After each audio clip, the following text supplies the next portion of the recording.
Hello student, आज हम class 9 science की वर्कशीट 78 को डिस्कस करेंगे। हमारा चैप्टर है हम बीमार क्यों होते हैं, और आज इसमें है रोगों से निवारण के सिद्धांत, यानी किन किन तरीक़ों से हम बीमारी होने से पहले ही बच सकते हैं ताकि हमारा समय, हमारे पैसे और हमारा स्वास्थ्य ये सब बर्बाद ना हो। अब है कि हम जानते हैं रोग हमें अनेक प्रकार से प्रभावित करते हैं, है ना। रोग हो जाए तो क्या होता है, हमारा स्वास्थ्य खराब हो जाता है, हमारा टाइम बर्बाद होता है, हमारी डे टू डे की लाइफ जो है वो डिस्टर्ब हो जाती है।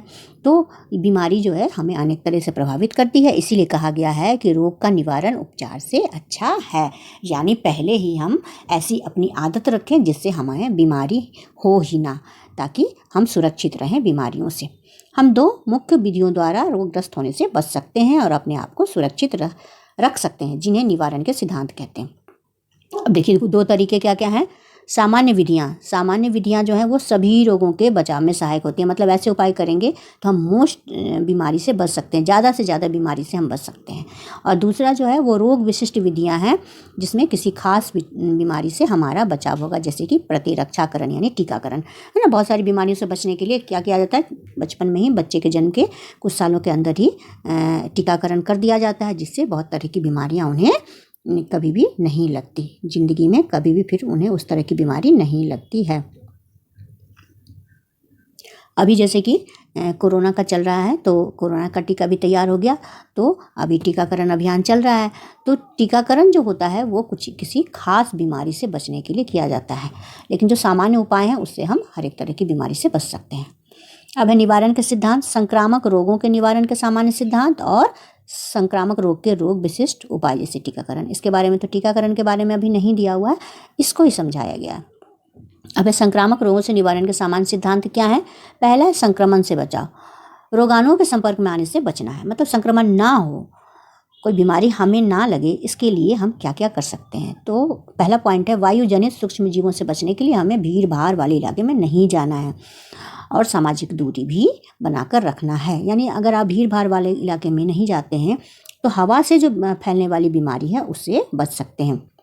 जैसे कि अभी कहा गया है कि कोरोना में भी जब हम बोलते हैं या दूसरा कोई सांस लेता है तो उससे अगर कोरोना वाला वो बीमारी उसे है कोरोना, या फिर वो मरीज है उसे कोरोना हो चुका है, तो क्या होगा, उसके बोलने से हमें बीमारी लग सकती है।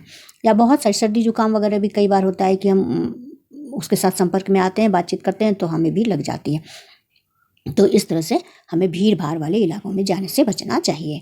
दूसरा है जल जनित सूक्ष्म जीव से बचना चाहिए, यानी साफ पेयजल का उपयोग करना चाहिए। पानी से जो बीमारियां होती हैं ना, जैसे कि हैजा है, डायरिया है, और इसी तरह की और बीमारियां, कोलेरा है, तो इन सब से बचने के लिए हमें साफ़ पेयजल का उपयोग करना चाहिए। पानी से बहुत सारी बीमारियां होती हैं, तो पानी को बॉईल करके पीना चाहिए। जहां आपको अंदेशा लग रहा है कि पानी जो है पूरी तरीके से साफ़ नहीं है, तो पानी को बॉईल कीजिए और फिर उसको ठंडा करके इस्तेमाल कीजिए। इसके बाद रोग वाहकों द्वारा फैलाए सूक्ष्म जीव से बचना चाहिए, जैसे कि मच्छर है ना, मच्छर से मलेरिया वगैरह हो जाते हैं मच्छर से, तो इनसे बचना चाहिए।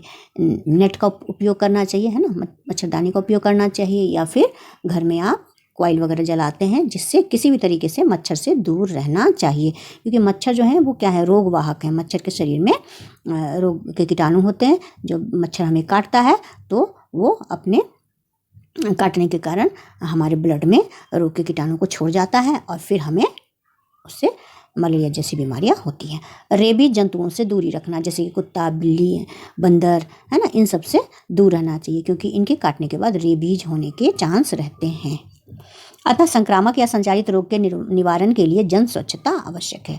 अगर हम स्वच्छता सफाई का ध्यान रखते हैं, भीड़ भाड़ वाले इलाके में नहीं जाते हैं, साफ पेयजल पीते हैं, मच्छर इत्यादि से बचकर रहते हैं, तो इन सब आदतों के कारण हम बहुत सारी बीमारियों से बच सकते हैं। दूसरा पॉइंट है अपने शरीर के प्रतिरक्षात्मक तंत्र को शक्तिशाली बनाना, है ना। अगर हम इस तरह से अपने शरीर के रोग प्रतिरक्षात्मक तंत्र को शक्तिशाली बनाते हैं तो फिर क्या होता है, बहुत सारी बीमारियां होने से हमें बच सकते हैं हम। हमारे शरीर का प्रतिरक्षा तंत्र सूक्ष्म जीवों से लड़कर हमें रोग से बचाए रखता है। अगर हमारा प्रतिरक्षात्मक तंत्र ही मजबूत नहीं रहेगा तो हमें कोई भी बीमारी जल्दी लग जाएगी। जिनके शरीर का प्रतिरक्षात्मक तंत्र कमज़ोर होता है उन्हें बीमारी जल्दी लगती है। जैसे कि कोई 2 बच्चे हैं, बारिश में भीग रहे हैं, तो जो शारीरिक रूप से प्रतिरक्षात्मक तंत्र जिसका मजबूत नहीं रहेगा उसे सर्दी जुकाम जल्दी लग जाएगा, हो सकता है बुखार भी आ जाए। लेकिन जो दूसरा बच्चा है, अगर उसका इम्यून सिस्टम मजबूत है, प्रतिरक्षा तंत्र मजबूत है, तो उसे सर्दी जुकाम बुखार नहीं हो सकता है। अब इसको मजबूत करने के लिए क्या करना चाहिए? पूर्ण एवं संतुलित आहार लेना चाहिए। हमेशा बैलेंस डाइट लेना चाहिए जिसमें कि प्रोटीन भी हो, वसा भी हो, कार्बोहाइड्रेट भी हो, विटामिन भी हो, तो ऐसा भोजन लेना चाहिए। जंक फूड छोड़ना चाहिए, है ना। बाहर की जो हम खाना खाते हैं जो स्वाद में तो बहुत अच्छा लगता है लेकिन जिसमें पौष्टिकता नहीं होती, तो ऐसे जंक फूड को हमें नहीं लेना चाहिए। नियमित रूप से व्यायाम करना चाहिए। व्यक्तिगत स्वच्छता का ध्यान रखना चाहिए, है ना। हमें अपने शरीर की स्वच्छता, या खाना खाने से पहले हाथ धोना है, टॉयलेट का यूज़ करने के बाद हाथ साफ़ करना है, तो ये सारी बातें जो है व्यक्तिगत स्वच्छता में आती हैं, तो इनका ध्यान रखना चाहिए। पूर्ण निद्रा लेना चाहिए, है ना। अच्छी नींद होनी भी शरीर के स्वास्थ्य के लिए, इम्यून सिस्टम स्ट्रांग करने के लिए ज़रूरी है। उसके बाद है शराब, तंबाकू, धूम्रपान, ड्रग आदि से बचकर, है ना।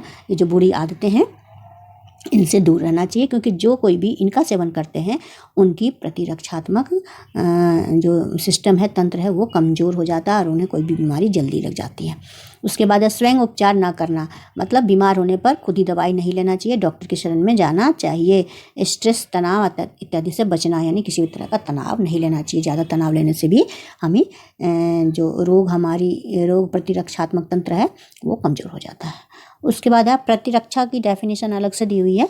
हमारे शरीर के रोगों से लड़ने की क्षमता या हमारे शरीर के रोगाणुओं के विरुद्ध लड़ने की क्षमता को प्रतिरक्षा कहते हैं। प्रतिरक्षा, रक्षा से प्रतिरक्षा बना, यानी बाहर से रोग के कीटाणु जो हमारे शरीर को लगते हैं तो उनसे हमारे शरीर की रक्षा करता है हमारी प्रतिरक्षा प्रणाली या प्रतिरक्षा सिस्टम, तंत्र। अब इसके क्वेश्चन आंसर देखते हैं हम। क्वेश्चन नंबर 1 है, रोग से निवारण के लिए कौन सी 2 विधियां प्रमुख है, संक्षेप में लिखिए। तो इसका आंसर लिखेंगे, रोग से निवारण के लिए निम्नलिखित 2 विधियां प्रमुख है, जो आपकी वर्कशीट में ये सब दिए हुए हैं। सामान्य विधियां और रोग विशिष्ट विधियां, ये पूरी लाइन लिख देंगे आप। क्वेश्चन नंबर 2, संक्रामक रोगों के निवारण के सामान्य सिद्धांत क्या हैं? तो ये भी आपकी वर्कशीट में ही है। संक्रामक रोगों से निवारण के सामान्य सिद्धांत, ये सारा ही आप लिख देंगे। ये 2 पॉइंट हैं, संक्रमण से बचाव और अपने शरीर के प्रतिरक्षा तंत्र को शक्तिशाली बनाना। इनमें जो छोटे छोटे पॉइंट दिए हैं वो आप लिख देंगे। क्वेश्चन नंबर 3 है, प्रतिरक्षा को परिभाषित कीजिए, यानी कि परिभाषा देनी है। प्रतिरक्षा किसे कहते हैं? शरीर की रोगों से लड़ने की क्षमता या हमारे शरीर के रोगाणुओं के विरुद्ध लड़ने की क्षमता को प्रतिरक्षा कहते हैं। क्वेश्चन नंबर 4, रोगों का निवारण उपचार से अच्छा है, इस कथन की पुष्टि कीजिए।